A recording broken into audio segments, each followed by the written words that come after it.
السلام عليكم ورحمة الله وبركاته، حبايبنا ومتابعين صبري الوالي على اليوتيوب وعلى الفيسبوك والانستجرام والتليجرام وجميع مواقع التواصل. النهارده بفضل الله عز وجل جينا لكم من طريق مصر اسكندريه الصحراوي. بننفذ برجين حمام ان شاء الله. الدايره بتاعتهم باينه معانا اهي. القطر بتاعهم هيكون معايا 3.5 في 3.5 ان شاء الله. البرج هيشيل عدد فخار لا يقل عن 2000 فخار ما شاء الله. هنا بقى جودة الفخار وخامة الفخار وحريق الفخار حاجة ما شاء الله، يعني كلمة فاخر شوية. بص سامع رنة الفخارة بتطبل زي الطبلة. طبعا الفخار فيه جميع منه خامات واحجام كتير، وفي شغل منه كتير جدا جدا جدا. في فرز كتير وفي حاجات مستويات عالية كتير في الفخار. ماشي، بفضل الله احنا هنا شغالين باعلى مستوى فخار واجود فخاره في المصنع عندنا. الفخاره ده فخاره تصدير بتتصدر بره مصر باذن الله عز وجل. ان شاء الله هنا البدايات. انا قبل ما بنيجي طبعا بنرتب معاك، بتعمل لي القعده زي ما وريتها لكم كده. القعده باينه معايا في الباب اهي، يعني باينه معانا القعده.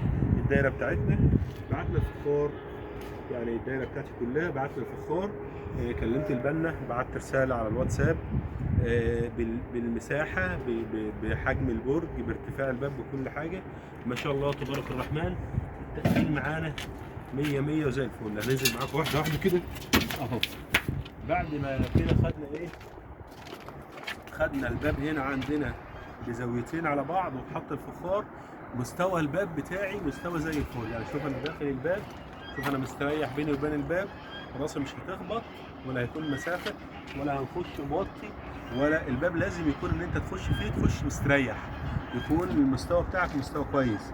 يعني ممكن الباب يبقى 150 160 سم، لو وطيت راسك بس ده عادي خلاص مفيش مشكله. ان شاء الله ده هيكون مشروع كبير خالص، مشروع برجين حمام ارتفاعهم هيكون تقريبا البرج 10 متر.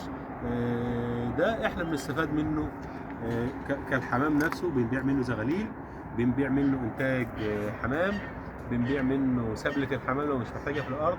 فده مشروع زي المشروع الزراعي، الإنتاج الدجيني والإنتاج الحيواني. ده إنتاج برضه احنا شغالين في الحمام، في لحم الحمام. وما شاء الله اللهم بارك. احنا هنا في أول مرحلة في الشغل، هنوريكم المراحل واحدة واحدة معانا وأول بأول إن شاء الله. انتظروني، ده أول يوم كده. أنا قلت نصبح عليكم والناس اللي بتسمعنا آخر النهار بنمسي عليكم إن شاء الله. شغلنا في كل المحافظات داخل وخارج مصر. بتكلمني محتاج شغل خارج مصر، بنشحن لك سواء في حاوية أو كونتينر، شغل اللي أنت عايزه. ماشي. أي شغل محتاجه خارج مصر بنبعت لك. أي شغل داخل مصر ما تستصغرش إن أنا نجي لك على برج صغير، برج 2 3 10 50 100، مشاريع كبيرة خالص بننفذ معاك كل المشاريع.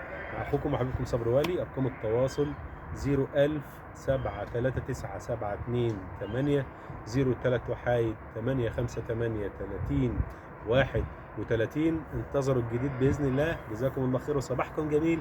حفظ الله. السلام عليكم ورحمه الله وبركاته.